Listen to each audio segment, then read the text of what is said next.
Crimen y perdón. Cuentos. De Carlos Iturra. 3 versiones de Caín. El pastor Runeberg formuló sus primeras opiniones teñidas de irreverencia, las mismas que a la larga lo apartaron de la recta doctrina y de verdades sagradas de nuestra congregación luego de quedar viudo.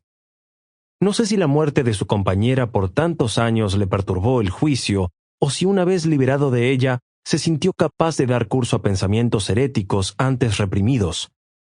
Ella era un verdadero apóstol. No toleraba dudas ni blasfemias. Más aún, la hermana Gertrud fue siempre el puntal de nuestra iglesia, la columna. Es verdad que después de su muerte, los últimos hermanos que permanecían fieles a nuestra fe empezaron a dejar de asistir a los servicios y de visitar el templo, lo cual también pudo haber colmado de amargura el espíritu del pastor. Habíamos abandonado nuestra patria hacía décadas para venirnos a estas remotas tierras a propagar la luz de la Biblia en las periferias más apartadas y deprimentes, a difundir las palabras de Martín Lutero entre pecadores ingratos y embrutecidos. Habíamos dedicado la vida a tratar de salvar sus almas y terminábamos solos, con una iglesia vacía, derrotados como si al Señor no le hubiera gustado nuestra obra, como si no la hubiera considerado digna de su bendición. Quizá así llegó a pensar el pastor. Quizá estaba resentido con el hacedor. Quizá eso lo extravió. No hacía caso de la cara profundamente triste con que yo lo escuchaba decir cosas malvadas, sintiendo que hasta él abandonaba nuestro credo y me dejaba sola, como el único ser humano en el mundo que seguía perseverando en nuestros sueños de juventud. Ver extraviarse del camino de la salvación a un alma tan querida es un dolor comparable al de su muerte. Cierto domingo, estábamos sentados en nuestro pequeño templo, esperando la llegada de alguien para oficiar los servicios, y me dijo: «No te preocupes, yo sé que tú eres un alarmista, vaya si lo sé. Pero voy a empezar, es decir, creo que voy a dedicar mis últimos años, si es que no son mis últimos meses, a leer las Escrituras como si fuera un niño». «Tenga cuidado, hermano Bror, no sea cosa que ponga en riesgo su alma», murmuré. Pero él lo hizo.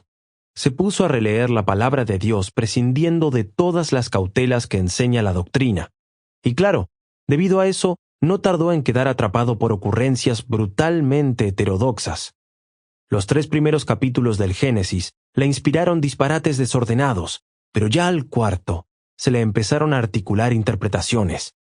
El 4º capítulo, el de Caín y Abel.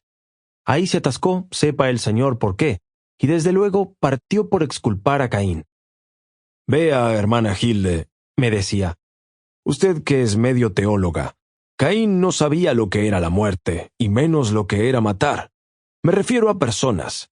Su madre le habría contado que el Señor los condenó a volver al polvo cuando los expulsó del paraíso, de modo que sabría teóricamente que eran seres mortales, pero nunca había visto morir a nadie. Jamás un cadáver pasó ante sus ojos, y tampoco sabía que al dar ese golpe sobre Abel, lo estaría matando. Hermano Bror, cada hombre lleva escrita en su corazón la ley del bien y del mal. Así dice la palabra». «Precisamente», continuaba él, que no solía oírme. «Las tablas de la ley todavía no habían sido publicadas. Aún faltaba mucho para que fuese dictado el mandamiento con la prohibición de matar. ¿Se da cuenta de lo que eso significa, hermana? Sin ley no puede haber culpa, ni condena, ni castigo». Mi mano tiembla al repetir sus palabras, pero es necesario dejar constancia de ellas como prueba de su herejía. Fue aún más allá, mucho más allá. «Todo parte cuando Jehová reprende con ira a Caín porque éste le ha hecho una ofrenda en granos y no en sangre como Abel.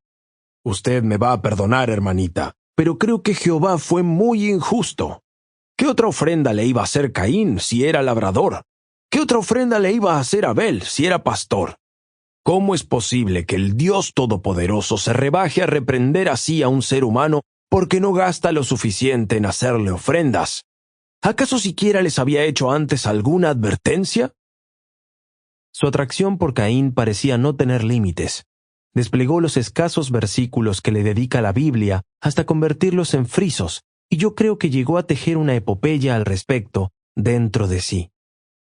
«Elaboré una teoría por fin», dijo en cierta oportunidad, después de un servicio al que acudieron 5 o 6 Sample complete. Ready to continue?